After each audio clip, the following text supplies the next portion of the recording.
En juin 1944, Bernard Saunier a 21 ans. Il travaille dans la ferme de ses parents à Amfreville.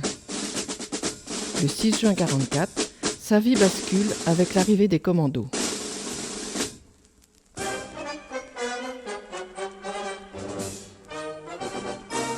Dans l'après-midi, le brigadier général Lord Lovat, commandant la première spéciale brigade, installe son PC dans la ferme.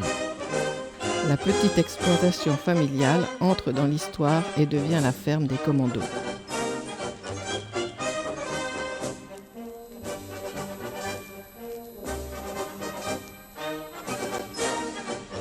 Le soir, briefing dans la salle à manger.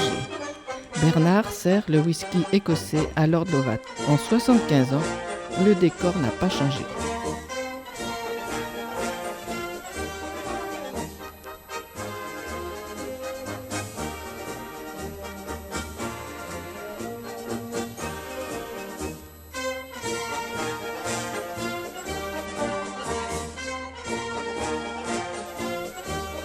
Les commandos s'installent dans la ferme des Sauniers, qui devient quartier général, atelier de réparation, infirmerie, cantine et morgue. Ce choix n'avait rien d'improvisé.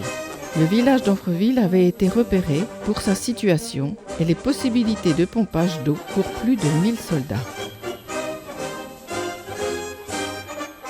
L'agriculteur et son matériel vont jouer un rôle décisif dans la logistique militaire. Au mépris du danger, Bernard Saunier, aidé de M. Mézès, va faucher un passage dans un de ses champs pour dégager la vue sur l'ennemi. À la demande de Lord Lovat, il va même atteler sa faucheuse à une jeep. Il coupe aussi les branches de peuplier pour que le guetteur britannique posté à la ferme puisse orienter le tir de la marine visant les batteries de Sarlabo à Dives. Bernard n'oubliera jamais. Pendant 45 ans, sa ferme devient le quartier général d'émouvants banquets commémoratifs, des repas qui accueille 400 à 800 convives.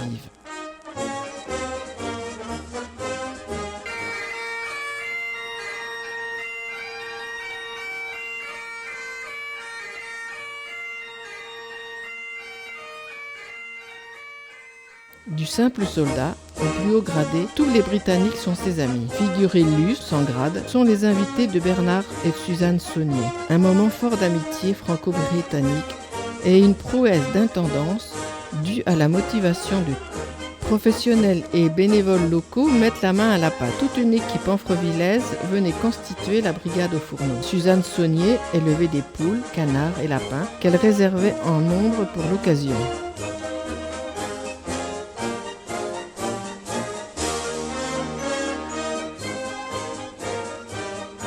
Là, c'est Bernard qui est photographié avec un Anglais.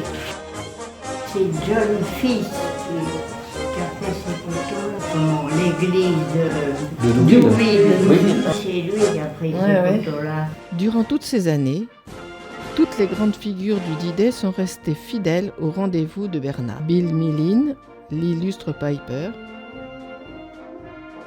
Peter Young, qui enrôla Bernard dans l'armée britannique. Derek Mills Roberts, successeur de Lord Lovat, blessé à partir du 12 juin, il est inhumé au cimetière paysager de Bavant. Philippe Kieffer et son épouse Millie.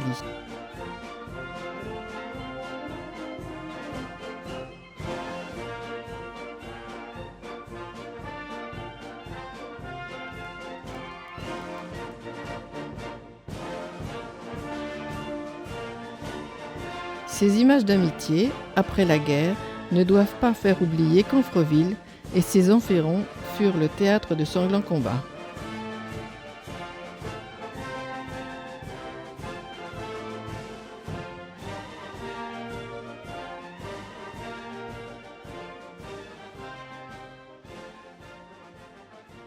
À Amfreville, la mémoire est à la mesure des pertes subies, matérialisée par de nombreux monuments commémoratifs.